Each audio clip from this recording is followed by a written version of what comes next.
Chapter 7. In June, there was an early heat spell, with waves of hot air rising from the sticky pavements and restaurant patrons complaining loudly, "Hey, when are you going to get that air conditioning on?" In the mechanically cooled, wide-windowed cubicles of Fabian Publications life went on as usual. Mike Rice and Caroline had fallen into the habit of meeting at 5 o'clock by the water cooler, nodding at each other, separating and meeting later in a small bar on 3rd Avenue. It was hard to keep anything private at the office. Everyone in the place knew that Miss Farrow was having an affair with one of the vice presidents. Everyone except Mary Agnes, who knew it but refused to believe it. Even though Mary Agnes managed to be first with the most in the gossip department, she could never bring herself to believe that people were actually doing it. She would grin, look shocked, and whisper, but at the back of her mind was always a reservation, probably because the sexual actions of the others were so removed from anything she herself would ever contemplate. Brenda had gotten married, and a week before the wedding, there had been an office party, with all the girls chipping in $1 apiece for the gift and getting slightly tipsy on one whiskey sour downstairs in the bar. After the honeymoon, Brenda had brought a huge white leather photograph album to the office, titled Our Wedding, and had insisted that every girl in the bullpen look at it and give appropriate compliments. I was right, Caroline couldn't help thinking. He is a moose face. Through Mr. Shalimar's intervention, Caroline had received a $10 a week raise and the title of reader, and she had moved in with Greg. She had the apartment to herself most of the time because Greg was out with David Wilder Savage, an arrangement which Caroline found quite convenient. Greg usually returned about 3 o'clock in the morning because David had one rule: no girl was ever allowed to spend the entire night in his apartment. "What's the matter?" Caroline asked Greg. "Is he afraid for his maid?" "He just likes to be alone at times," Greg said. "He's a lone wolf." Wolf is right, Caroline thought, but said nothing. She wasn't quite easy in her mind about this affair. Not that she was a prude, despite her stringent upbringing and the virtuous lies she and her college friends had all told one another about their private lives. But she felt with a certainty that David Wilder Savage did not love Greg, despite what Greg wanted to believe. In the first place, he had never said he loved her. Then, too, there was his reputation. Why should a man like him, who had everything he wanted except a heart, turn mushy over a girl like Greg? He never called for her or took her home, but made her meet him at his office or at a restaurant. At 3 o'clock in the morning, he took her down to the street in front of his apartment and put her into a cab. Was this devotion? But he called Greg every day, and he saw her nearly every night, so that at least was devotion of a sort. "Some people are made to be hurt," Caroline told Mike one night. "It doesn't even take much trying. Greg is that type, and look who she's tied up with." "Don't you think she chose him for that purpose?" Mike asked. "To get hurt? Not Greg." "Don't you think she would have avoided him?" "Not David Wilder Savage. I could hardly have avoided him myself." "You met him?" "Twice. Greg and I were having a drink in a restaurant before he came to meet her. He talks to you like you're the only person in the world." "Would you like to sleep with him?" Mike asked calmly and curiously. "Mikkel, I don't think about men I meet that way." "Why not?" "Well, girls don't." "Of course they do," Mike said, finishing what was his 8th or 9th drink. "Women have exactly the same feelings as men do, if they'd only admit it to themselves. A man sees a beautiful girl walking down the street, or he meets her somewhere, and he says to himself matter-of-factly, with no intention of doing anything about it, 'I'd like to sleep with that girl.' That doesn't mean he'd even try to start a conversation, but he accepts his own feelings." "Why do you drink so much?" Caroline asked. "Are you changing the subject?" "Maybe it isn't such a different subject. I can't believe that anyone would drink as much as you do simply because he likes the taste." "You're right," he said cheerfully. I sit here and watch you night after night. You drink and talk with no sign whatever that you're getting high, and then all of a sudden you get up and walk out as if you're going to fall on your face. I like whiskey, he said. I prefer it to people. Why? It's simple. No problems, no responsibilities, no reproaches. Take you and me, for instance. I woke up this morning and as usual I was thinking about you, and all of a sudden I knew I was in love with you. He said it so matter-of-factly, with that same expressionless look on his face, that it took Caroline an instant to realize what he had just told her. She caught her breath. He was sitting there sipping his fresh drink, not expecting a reply, not asking her if she loved him in return, simply making a comment that could or could not be important to both of them. She was touched, and she realized how much she trusted him. He would take care of everything. Everything would be all right. "What did you do then?" she whispered. "I got out of bed and found a towel, and then I went back to bed and thought about you some more." "Oh, Mike, you're terrible, terrible. What a way to talk." And yet, she was still touched, despite her embarrassment. "I'd like to have an affair with you," he said. "But I think if you had an affair with me, it would ruin your life." He had put down his drink now, and was leaning across the table looking at her intently. He did not touch her. "Let's have a strange affair, a private love affair all our own, a vicarious mental affair." "What's that? I don't quite understand." "We'll tell each other everything we're thinking. We'll be absolutely honest with each other. I'll tell you everything I want to do to you, and you tell me everything you want to do to me. We'll have a real affair of the heart. Do you understand now?" "But why?" Caroline asked. "Because I have my mind and my bottle, and you have your youth and your future. That's no trade, Caroline. The harm is all to you, and the gain is all to me." "I think about you most of the time," Caroline said softly. "I think about all the things I want to tell you, and I remember what you've said to me. I care very much about what happens to you." "I warned you about that a long time ago," he said. "Do you remember?" "Oh, yes," she laughed. "That night with that terrible blind date. What was his name? Alvin Wiggs." He smiled. "Whatever happened to him?" "He got married to a nice girl. They do, you know." Slowly, slowly their hands moved across the table and met. He held her hand gently, caressing the tips of her fingers with his thumb. "Don't marry a fool," he said. "Don't get trapped by some nice boy your family parades out for you. You have brains, a future. Marry only someone you adore, someone you can't stay away from. But most of all, marry only someone you respect. If you marry a man you don't have enough respect for, it will kill you." She thought of Eddie then, and her heart turned over, but she did not remove her hand from Mike's. His hand was comforting, and she wanted him to stay near her. "I knew someone like that once," she said. "He's married now. I don't know if I'll ever find someone who affects me that same way." "Wait for it," Mike said. "There's no hurry. You have a long, long time. I wish I could have married you myself." "You?" "Oh, 20 years ago, when I was your age. But you were just born then. What a marriage we could have had. And now I'm a different person, and there's a whole life between you and me. We keep making decisions, every day, half without thinking, half against our will. If we don't fight back, if we allow ourselves to change, to be changed, then once it's done, we have to do other things, and on, until the person we wanted to be is so far away in the past that we only remember him, longingly, as if he were a beloved stranger." "How dreadful," Caroline said. "I don't want that ever to happen to me." He didn't say anything for a minute, and then lifted her hand and kissed it very gently. "I'm afraid for you," he said. "You're too smart, too pretty, you want too much.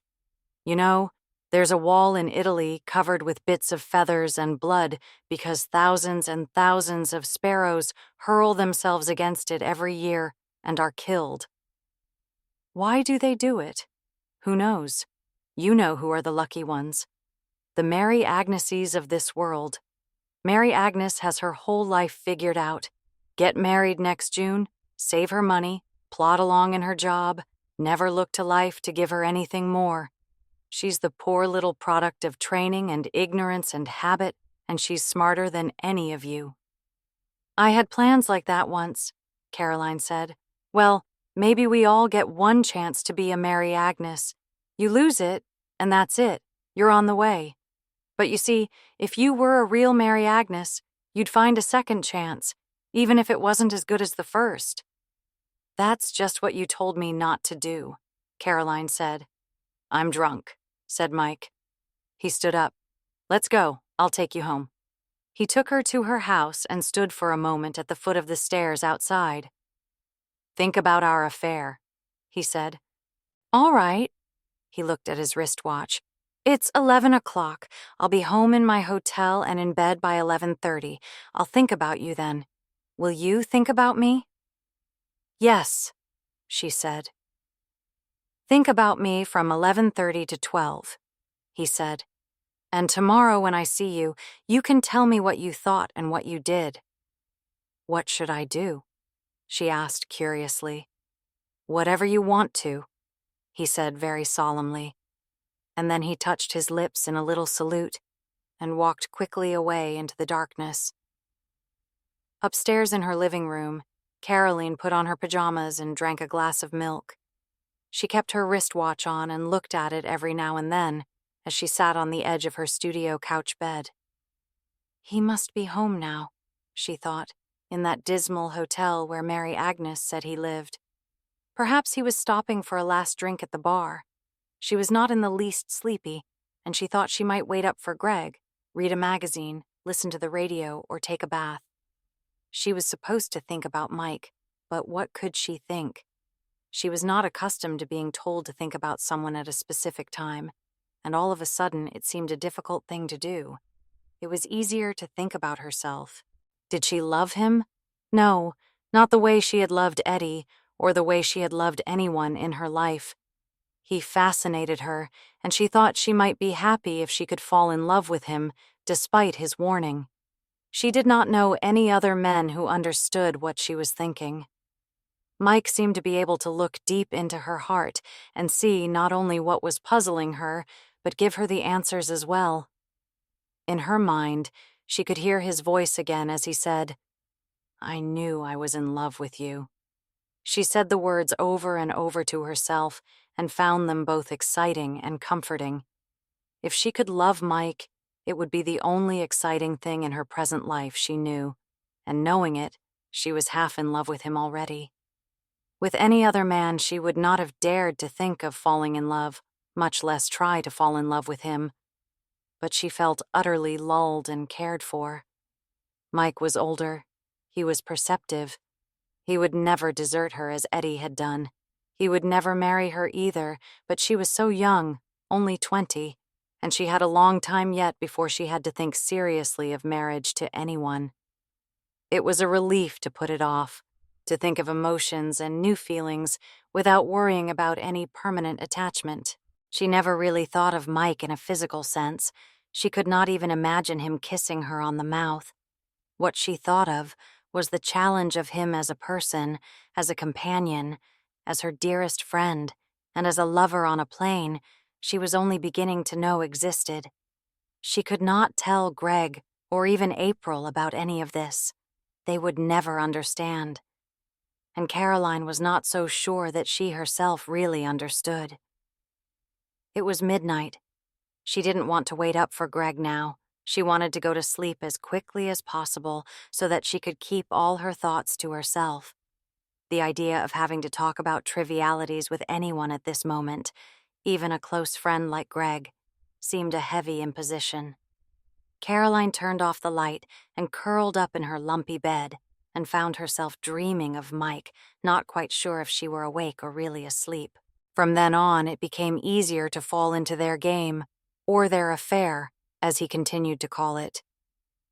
Soon the idea of calling his image to mind at a specified time did not seem bizarre at all. On any night when he forgot to tell her to think about him, Caroline felt somehow deserted. She would tell herself that he had merely forgotten, and then she would wonder why. She felt as though he had left her waiting for an appointment.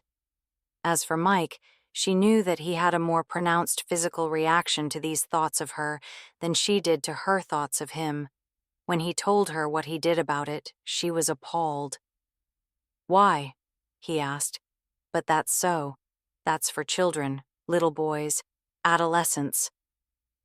"Caroline, when will you learn that nothing two people do when they love each other is wrong?" "That's just it. It isn't two people. It's you by yourself. It's dreadful. It's so isolated."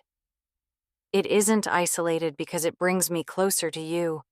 How can it, when it embarrasses me even to think of your doing it?" "If we're having a love affair," he said, "you mustn't be embarrassed by anything. You'll have to accept your feelings and mine, too."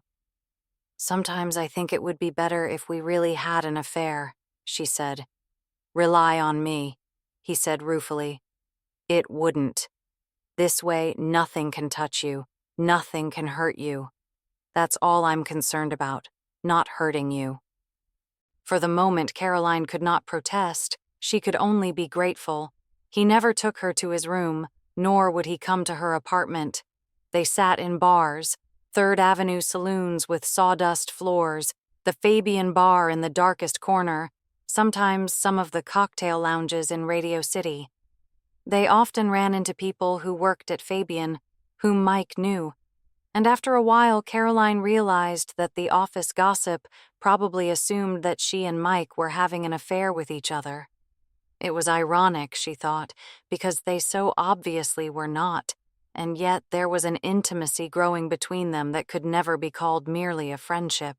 "You know," she told him one night, "if it's possible to say that one mind is sleeping with another mind, then that's what we're doing." "Anything is possible," Mike said. "Tell me what you want me to do to you. You know I hate to talk that way." "Tell me. How else will I know? It embarrasses me. Do you want me to kiss you?" "Yes," she said. "Then say so." "I want you to kiss me, and you never do, you know, just good night, like an old uncle." He leaned across the table in the blue-lighted dark and kissed her lightly on the corner of her lips. There. There you go again. She couldn't help smiling. "If I started to kiss you, really kiss you, I couldn't stop there. You make me feel like such a child." "Come on," he said. "What do you want me to do to you?" "Kiss me." "You said that."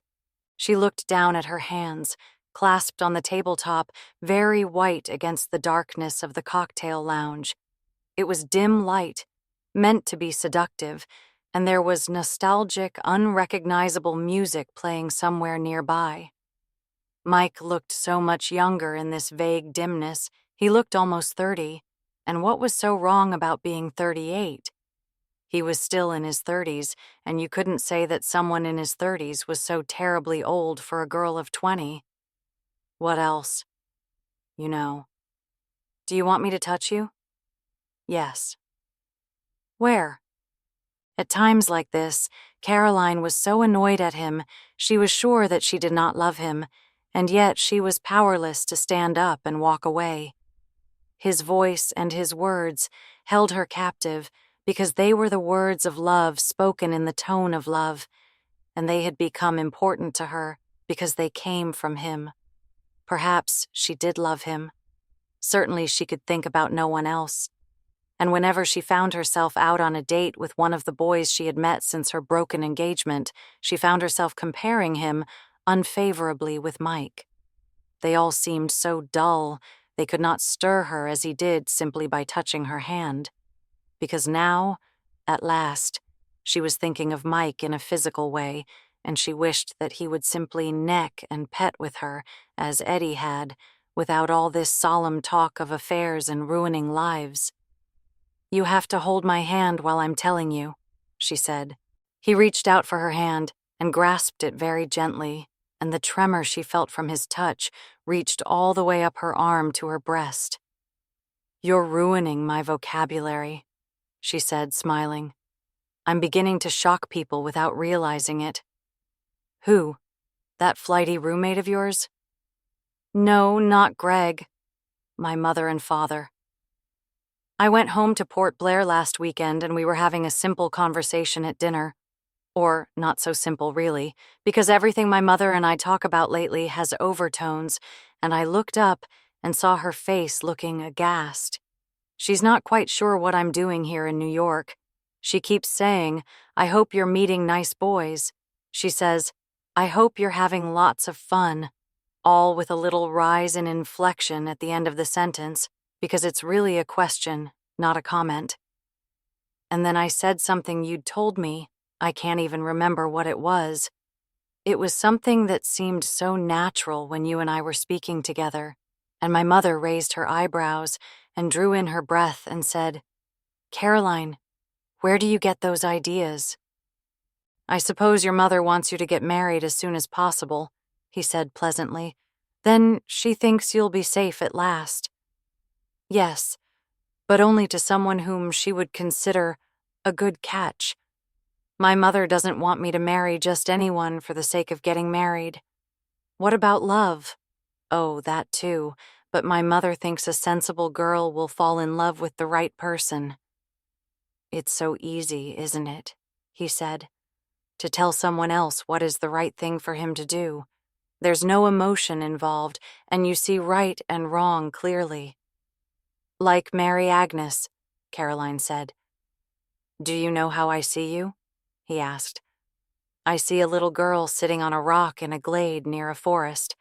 The Pied Piper comes along playing his music, and all the other little girls leave the security of their homes and dance along after him, far, far away to another land. That's the land of marriage and respectability, and who knows? Maybe disappointment for some. All of them, or nearly all, follow the Pied Piper, but you don't.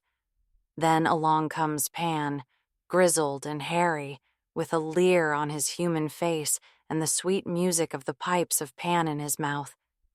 He goes off into the forest, and a few little girls like your friend Greg follow him. They're the ones who have the courage to break with tradition, to live as freely as they like. You watch them disappear into the forest, but you don't follow Pan either. You want to think the way you like and live freely, but on the other hand, you want to be married and conventional and have a family. So you just sit there on your rock and you say, "What will become of me?" "What will?" Caroline asked. "What will become of me?" "Do you think I'm a prophet?" he asked with a little smile. "Sometimes I nearly do." "I think you'll be very successful," he said thoughtfully. "I think you could love some man very much. I wish he could have been me." "Maybe he will be you," Caroline said. "Would that frighten you?" "Only for a minute. Then I'm afraid I'd be selfish enough to be delighted." Spontaneously, she leaned down in the darkness and kissed his hand. "Caroline, I love you. I wish it were 1932. Then I wouldn't be here," she said, smiling. "You see, we're lost. Why couldn't we love each other anyway? I know a widow in Port Blair who married a man 20 years older than she is, and they're very happy together. And when she's 60 and he's 80, she'll be holding him up getting into taxicabs and warming his glass of milk at night and telling him the same story over and over because he forgets it as soon as she tells it." "80," Caroline said. "The way you live, you'll never live to be 80. "I hope not," he said cheerfully, and swallowed his drink and what was left of hers. "You know," she said, "I have changed. I can notice it in little reactions I have to things, a kind of acceptance of ideas that are different from mine, and of people who used to awe me.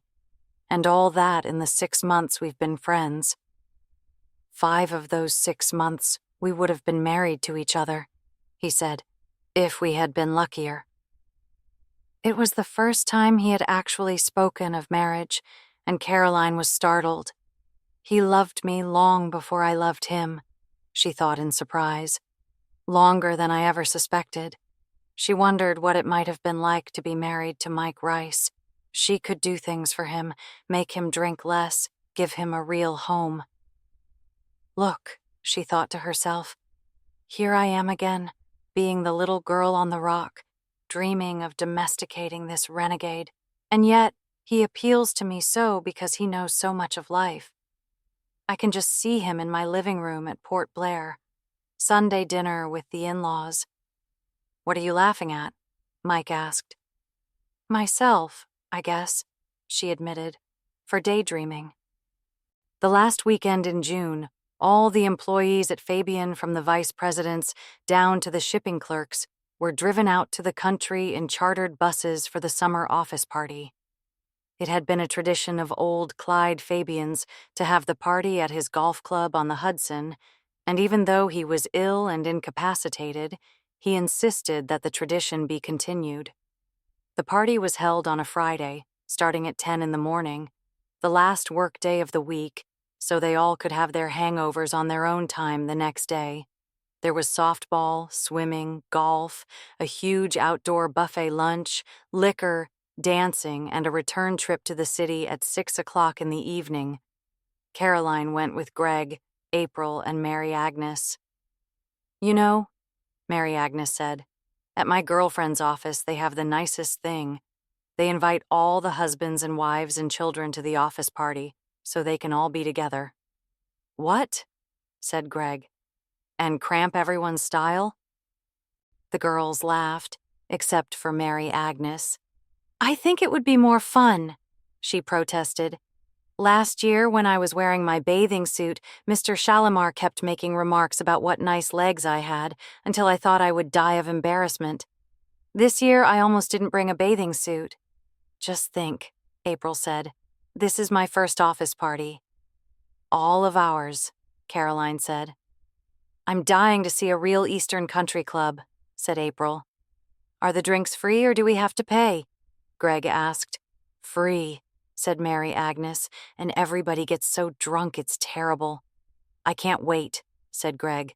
This party is my swan song. I'm going to take the 3 days vacation I have coming to me and then quit. Quit. David is getting me a job in summer stock. I'll be the ingenue in at least 4 plays.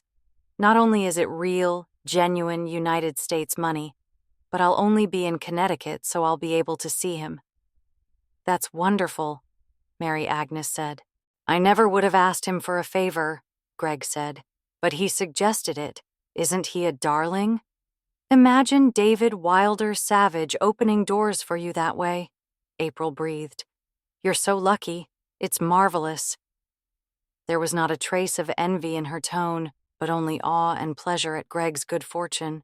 If there was any girl who was completely without jealousy or rancor, Caroline thought, it was April. As the bus drew up in the wide white gravel driveway of the club, there were varied ecstatic exclamations from the occupants. Caroline and Greg were sitting at the back of the bus, and so were the last to leave. Directly ahead of them, April and Mary Agnes hurried off to join the throng. Greg looked at Caroline. I don't know why we ever came, Greg said. I know. I hate a brawl. All these strangers, and Shalimar will doubtless want to act out one of the sex scenes from our latest manuscript.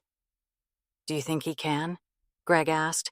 I wish they'd just give us the money instead of spending it on a party, Caroline said. Me too. They walked slowly over to a long table, which was set under a group of leafy trees and foliage, and which was obviously the bar, because it was clustered 4 deep with Fabian employees, like ants on a wedge of cheese. At the edge of the crowd, Caroline saw Mike standing with a glass in his hand, talking with 2 editors from other magazines whom she had never met. He looked so adult and businesslike that for a moment she had the odd thought that she did not know him at all. 3 men, probably talking business or telling the kind of jokes they did not like women to listen to. She felt very young and self-conscious, and she took hold of Greg's arm. Maybe your friend has pull, Greg said, nodding toward Mike. The only place I'll get a drink in this mob is down the front of my dress. I don't really want one. Of course you do, Greg said. How are you going to play touch football with the mailroom boys if you don't fortify yourself first? Caroline laughed, but her hands were cold. It was a hot summer day, with a touch of breeze that brought the smell of freshly cut grass, perfume, cigarette smoke, and hickory smoke from the outdoor barbecue pit, which had just been lighted. The breeze made her shiver, and she didn't know why. She looked toward the periphery of the crowd of merrymakers and saw Mike looking at her, his face both solemn and a trifle amused, as if he had wandered into the wrong party. His gaze seemed to join him with her. She felt as if it were a bridge that she could climb across until she was safely by his side. She moved around the crowd, hardly feeling a heel dug into her instep and a fat arm grazing her breast, and moved breathlessly into his circle under the tree. He introduced her and Greg to the others. One of the men gave Greg the drink he was holding in his hand, and she beamed with delight. "Are you having fun?" Mike asked Caroline. He took her arm and turned her deftly away from the group. "I'm so glad to see you. I don't know why I come to these things," he said. "It's harmless, I suppose. A little fresh air." He breathed deeply. "You like the country, don't you?" Caroline said. "I love it. I grew up on a farm." "My heavens, one would never know." "Why? Is there a way to look if you come from a farm?" She shrugged. "That's just me being provincial again, I guess." "You should have seen the farm," he said. It was for boys from 4 to 14 who didn't have a home or were too ornery for their relatives to keep them. The old bastard who ran it used to beat us each with a strap on Saturday night, so we'd have something to cry about in church on Sunday. My God! One time when I was 10 years old, I jumped out of the hayloft, hoping I would break my neck and die, but unfortunately all I did was sprain my ankle. It didn't even incapacitate me enough to get me out of the extra chores I had to do for being so careless. "Why didn't you write to your family?" Caroline cried. "Kids are funny," he said. "My father was dead and my mother had 4 younger kids at home to take care of. I was the oldest, so I was the one who got sent away to that nice, healthful farm in the country. I guess I felt that she didn't give a damn about me, or else she would have let me stay home." "I think that's terrible," Caroline said. They were walking away by themselves now and had left the others far behind. Mike sat down cross-legged on the grass and pushed a little space in the earth for his whiskey glass.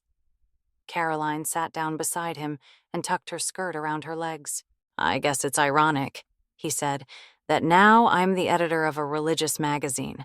The main thing I remember about my Sundays in church is that every morning before I would go there, I would have elaborate fantasies about running down the aisle in the middle of the service and pulling off my clothes to show the whole congregation the welts that bastard had put there the night before. In my fantasies, the minister was always saving me. He was being very fatherly and saying, 'This boy need never go back to the farm again,' but of course I never had the courage to do anything of the sort." "I think that's just terrible," Caroline said. "How did you ever get out?" "When I was 14, I was graduated," he said cheerfully. "I went to work as water boy on a newspaper, and that was it. Would you believe it? Some of the graduates actually stayed on the farm, working as dishwashers or field hands, bullying the younger kids. It's amazing how kids can be brutalized into a mold in which they give it right back to the weaker ones and never think of escaping from the whole filthy mess." "I wish you hadn't told me," Caroline said softly. "I can just see you as a little boy, and it makes me want to cry. I hate and despise people who are mean to children." "So do I. I never slapped my little girl. I never even raised my voice to her. I didn't even want to. That was one of the things my wife and I used to battle about. She wanted to crack the baby a lick or two, and I wouldn't let her. So now she has full custody, and I'm the unfit, drunken father." There was no bitterness in his tone and no self-pity, only that same perceptive matter-of-factness he had when he spoke of any of the things that were so important to himself or to Caroline. The calmness in his voice moved Caroline more than any emotion could have. She was filled with feelings toward him: pity, love, tenderness, remorse. For the first time, she felt the loneliness in this man, and even more, the softness. He had always been gentle, but he had been gentle and strong, the leader and instructor. Suddenly, there was only one thing she wanted to say to him. "I'll get you a drink," he said. "Don't you want one? In any case, I do." He rose to his knees, starting to stand up, and Caroline was instantly on her knees in front of him, facing him with her hands touching his shoulders. "Please, please sleep with me," she said. He covered her hands with his own and tenderly took them down from where they were holding his shoulders. "No, darling. I'm asking you. You're not asking me. You're a virgin. Stay that way."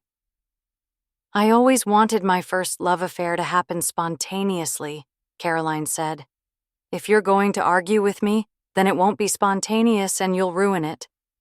He looked at her for a long time without speaking. "If someone has to be the first," he said finally, "then at least it will be someone who loves you. Come on." He took her hand and lifted her to her feet. They ran down the hill toward the clubhouse, holding hands, not speaking, but looking at each other every now and then, and smiling. He squeezed her hand reassuringly, and she could feel the blood pounding in her ears. "I'll call a cab from the clubhouse," he said. "I don't have a car, do you?" "No." They skirted a group of softball players, and Caroline recognized Brenda in a too-tight white jersey and a baseball player's cap tilted over one eye. She was playing second base, and she looked very tough. The boy who delivered Caroline's mail in the morning was up at bat. In the group that was gathered around to cheer, Caroline saw Mary Agnes and April's friend, Barbara Lamont. The happy cries and noises of the watchers and the players seemed very far away, like voices heard through a glass window. She felt completely out of it, a part of her own little world and this thing that was about to happen to her. And for once, she was glad to be separated from the people she knew and the things that mattered to them, things which at this moment did not seem to matter at all. Mike went to the telephone booth behind the bar in the clubhouse, and Caroline waited for him in the cool, darkened room. Chairs were pushed against the tables, and a clock ticked loudly. The club was almost deserted by its members today because of the onslaught of Fabian employees. In the gloom at the far end of the room, Caroline heard the murmur of voices and saw a tall shape dressed in white and a smaller shape behind it. She recognized April, with a young man Caroline had never seen before. It seemed very important that April not turn around and notice her. Caroline tapped on the glass of the telephone booth, and Mike opened the door. She squeezed into the booth beside him. He replaced the receiver. "He'll be here in 5 minutes," he said, and kissed her on the temple. "We'll go to your apartment. If you change your mind along the way, I'll take you to a bar." She put her arms around his neck, and he kissed her, this time really for the first time. He stroked her shoulder blades and back and kissed her again. She loved him for saying that to her, for giving her the last-minute power of choice, and because he had, she knew she would not change her mind. On their way back to New York in the taxi, neither of them spoke. They held hands and looked at each other, each in his own thoughts, and finding no need for words. Now that she had decided, Caroline felt very close to him. She had a sense of unreality, and the countryside going past the taxi seemed a mass of green streaks. She was scarcely aware of the breeze blowing on her face from the open windows, or of the bumps and jolts. When they reached her house, she stood for a moment at the foot of the stairs while Mike paid the cab driver. Her house looked different to her, perhaps because she had never been outside it on a weekday noon. The Chinese laundry was closed for a 2-week summer vacation, and it was very quiet without the steam and the noise. There were 2 women sitting on the bottom step with baby carriages drawn up in front of them. She glanced at them, and for an instant she felt a pang of unhappiness for no reason she could mention. Then Mike walked quickly up behind her and took her arm, and they climbed the stairs. The apartment was dark and cool, with the shades drawn against the sun. He did not grab for her or kiss her immediately, for which she was grateful, but instead looked around the apartment, which he had never seen before. "It's a nice apartment," he said. "Would you like a drink?" "I'll make you one." He went to the little metal bar in the corner and poured whiskey into 2 glasses and carried them into the kitchen. She could hear him taking ice cubes out of the ice tray in the refrigerator. He came out of the kitchen, and they sat together on the edge of one of the studio couches, sipping at their drinks. "Is this one your bed?" he asked. "Yes. I've tried to picture it many times. Now you know." "A little, narrow, single bed." He smiled. "It's just as I imagined it. I ought to change the sheets. I hadn't planned on this." "Don't. Do you think I'd mind the sheets you've slept in?" They finished their drinks and put the glasses on the floor beside the studio couch. She was suddenly taken with fright, a last-minute resistance to the giving of self, a desire for one moment of privacy and self-communication. "I'm going to the ladies' room," she murmured, standing. She went into the bathroom and shut the door but did not lock it, afraid that he would hear the click of the lock and know that she was frightened. She sat on the edge of the bathtub and put her forehead against the cool white porcelain of the sink. Would he be disappointed when he saw her naked? Would he think she was flat-chested? Would he think she was too thin? Her hands and her thighs were trembling, and yet she had never felt less in her life like making love. She felt as though she had made a bargain, and there was no backing out, not because he would not forgive her, but because she would not forgive herself. "Oh my God," she thought. "I wish I had married Eddie. Why am I here instead of married to Eddie? It's unfair." And then she thought, "You fool. You love Mike and you want him. Grow up." She stood up and opened the door and went slowly into the living room where Mike was waiting for her. He had taken off the bedspread and folded it neatly at the foot of the other studio couch. When she saw the white sheets, she felt more natural about the whole thing. He had taken off his jacket and tie but was otherwise fully dressed. He was standing with his back to the window, silhouetted against the dimness, and her heart was beating so violently she could scarcely see him. "Do you have a suntan yet, darling?" he said in a pleasant conversational tone. She nodded. "Show me your suntan." Slightly deployed, she slipped the straps of her dress off her shoulders. He put his arms around her and kissed the white marks where the straps had been, and then his lips moved to her throat, and then to her lips. She stood for a moment rigidly in his arms, and then passion moved her and she felt warmed and pliable and full of feeling.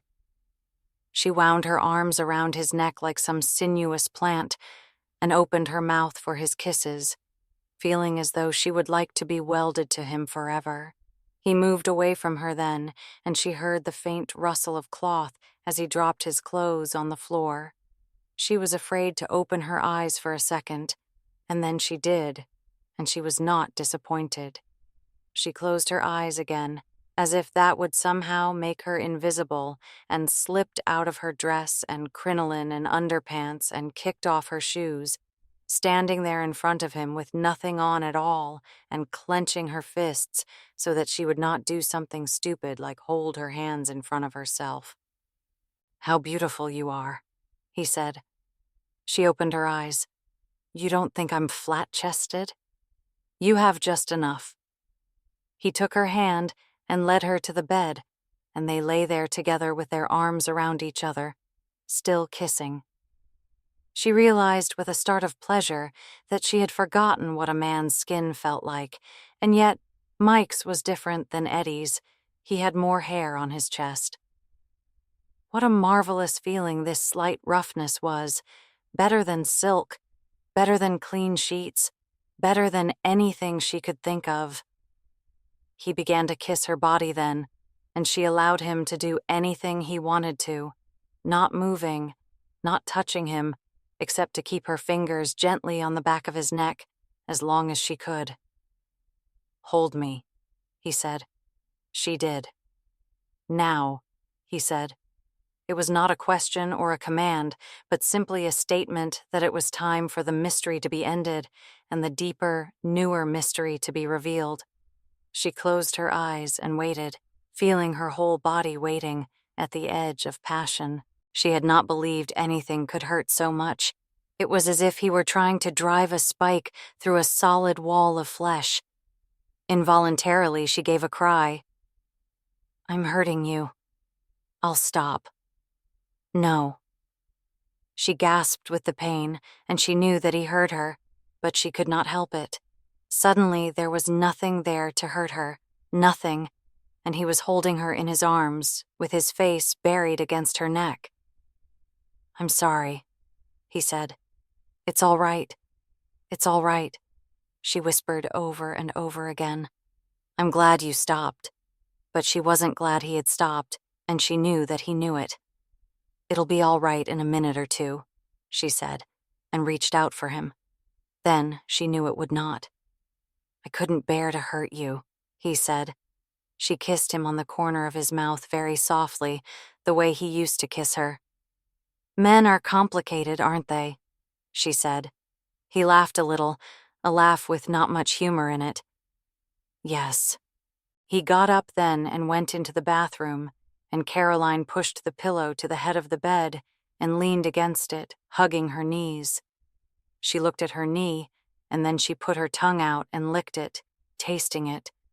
It tasted slightly salty, the taste of flesh, of a body. She felt very sensual and strange. Was she a virgin, or wasn't she? He had been inside her, she didn't know how far, and so she wasn't a virgin. But he had only done it for a moment and had not completed the act, so perhaps she still was. She could never ask him. It would kill him. But was she? And what had happened to her? This great act, this crossing of a threshold into womanhood, it was nothing. Nothing. Was that all there was to it? And yet, she felt different. She was a woman. She knew she was a woman now because she knew the answer to the mystery that had seemed so complicated and yet was so very simple. She would never wonder again, and so she was a woman. She had left the continent of girls for another world. She might look for better lovers. She might look for ecstasy, but she would be searching for it as a woman searches. Now that the mystery was solved, she knew it would never be so difficult to go to bed with a man again. How strange. She felt 10 years older. Mike came out of the bathroom and began to put on his clothes.